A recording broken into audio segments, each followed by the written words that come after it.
हल्ली 2-3 भाषणं त्यांची फार छान झाली. 12 वर्षाला साध्या दिवशी गेले होते आणि बऱ्याच गोष्टी होते. त्याच्या आधी ते वीजला गेले होते. तिथेही त्यांनी चांगल्या प्रकारचं भाषण केलं. त्या दोन्ही भाषणामध्ये त्यांनी माझ्यावर देखील प्रचंड आस्था व्यक्त केली, कौतुक व्यक्त केलं. आणि त्याच्यानंतर मला ते भेटायला मला थोडं बरं नव्हतं, थोडं ताप होता. त्यामुळे मी 2 दिवस सुट्टी काढली. कळलं मला, झोपेतनं उठवलं. भुजबळ साहेब आले. म्हणजे कधी आले तर 1 तास. म्हणजे 1 तास हो म्हणजे ते जायचंच नाही म्हणजे भेटलं असेल. ठीक आहे म्हणजे ते आले आणि त्यांनी काही गोष्टी मला सांगितल्या की या गोष्टी केल्या पाहिजेत तरच महाराष्ट्राचं हित आहे. महाराष्ट्राचं चित्र जर दुरुस्त करायचं असेल तर तुम्ही याच्यात येण्याची आवश्यकता आहे. त्याची भूमिका अशी होती की त्या एका मिटिंगला मी गेलो नाही, मी किंवा आमची सरकारी गेली नाही. आणि त्याची कारणं 2 होती. ही बैठक मुख्यमंत्र्यांनी बोलवली.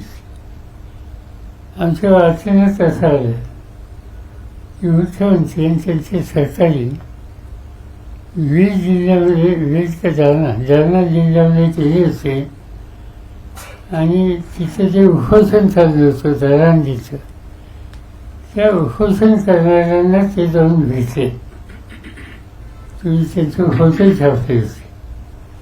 त्यांचा काय सुसंवाद झाला आम्हाला माहिती नाही. तो सुसंवाद झाल्याच्या नंतर थोड्या दिवसांनी उपोषण सोडलं आणि नव्या मुंबईमध्ये दरांजे पाटील आणि मुख्यमंत्री यांचा एक संयुक्त कार्यक्रम मी पाहिला.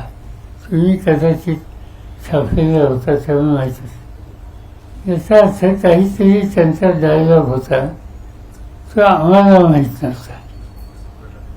दुसऱ्या बाजूला ओबीसीच्या संदर्भात भूमिका मांडणारे एका ग्रस्तांनी त्या ठिकाणी उपोषण केलं होतं.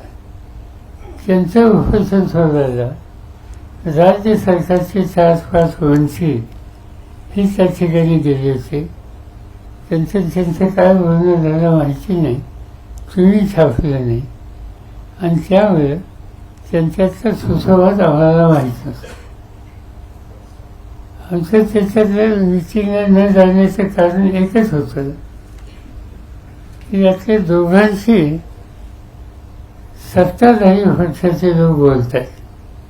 एक दरांजे पाटलांशी बोलतात, एक ओबीसीवाल्यांच्याशी बोलतात. आणि दोघांच्यातले काही लोक बाहेर येऊन काही मोठी विधानं करतात. पण त्यांचा प्रत्यक्ष डायलॉग काय झाला, प्रस्ताव काय होता हे ना पब्लिकला माहिती ना आम्हाला माहिती. आणि म्हणून आम्ही असं ठरवलं, जोपर्यंत दरांजे पाटलांना काय कमिटमेंट सरकारने केलेल्या आहेत त्याचं वास्तवचित्र आपल्या पुढे येत नाही. आणि दुसऱ्या बाजूने ओबीसींना जे काही कमिटमेंट केलेले आहेत त्याचं फॅक्च्युअल चित्र आपल्या पुढे येत नाही, तोपर्यंत जाऊन चर्चा करण्यात अर्थ नाही. ही माहिती आधी त्यांनी आम्हाला दिली तर त्याचा विचार करू शकतो. पण त्यांनी 40-50 लोकांच्या तुम्ही तुमचं मत मांडावं असं काहीतरी सुचवल्याचं वाचलं. आम्हाला ते काही योग्य वाटत नाही. आणि दुसरी गोष्ट अशी की आग्रह काय आहे त्यांचा, विरोधकांनी त्यांचं मत द्यावं. राज्यकर्ते हे निर्णय घ्यायचा अधिकार यांचा, सुसंवाद त्यांनी साधला. आणि विरोधकांनी आमचा विचार काय तो पहिल्यांदा सांगावा, त्याचा आम्ही निर्णय घेऊ. ही भूमिका समंजसपणाची, शांतपणाची नव्हती, एवढं सांगितलं. आता भुजबळ आले. भुजबळांनी तीच गोष्ट सांगितली की झालं गेलं सोडून द्या आणि यातनं आता मार्ग काढावं लागेल, नाहीतर महाराष्ट्रामध्ये वादवादची. आता स्पष्ट सांगायचं म्हणजे की या लोकांनी जी वक्तव्य केली ती वाद वाजवायला मदत करणारी होती. त्यांनी मार्ग काढायचा असेल तर सामंजस्याची भूमिका राज्यकर्त्यांनी घ्यायची असते आणि ती राज्यकर्त्यांनी भूमिका कितपत घेतली हे मला माहिती नाही, ते दिसलं नाही. त्याच्यामध्ये आपण बघितलं तर त्याच्यात वाद वाजवण्याची अवस्था त्या ठिकाणी झाली. म्हणजे या सगळ्या गोष्टीच्यामध्ये जे कोणी होते चर्चेला म्हणजे सरकारच्या वतीनं त्याच्यात मुख्यमंत्री होते, भुजबळ होते, देवेंद्र फडणवीस होते, अजित पवार होते आणि आणखीन काही लोक होते. आता या सगळ्या लोकांनी ती बैठक घेतली, त्यातनं काय निर्णय घेतले हे आम्हा कोणाला माहिती नव्हते आणि आम्हा लोकांना बाजूला ठेवून हे सगळे निर्णय घेऊन आता शांतता प्रस्थापित करण्यासाठी शरद पवारांची गरज आहे असं मार्गदर्शन भुजबळ यांनी मला केलं. ही गोष्ट काही नाकारता येत नाही आणि त्यामुळे त्यातनं आता बघूया.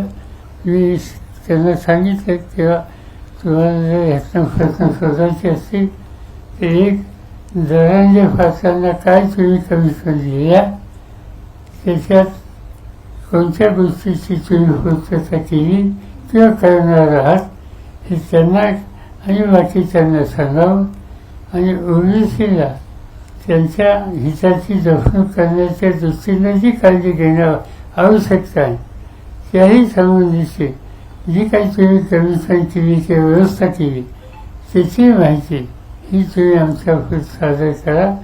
जरूर याच्यातून काही चांगलं निघत असेल तर त्याला तुमच्या चोरीची धोरणं दृष्टिकोन या सगळ्या गोष्टी विसरून पुढे जायला हरकत नाही. आज शांततेची गरज आहे याच्यात माझ्या मनात शंका नाही.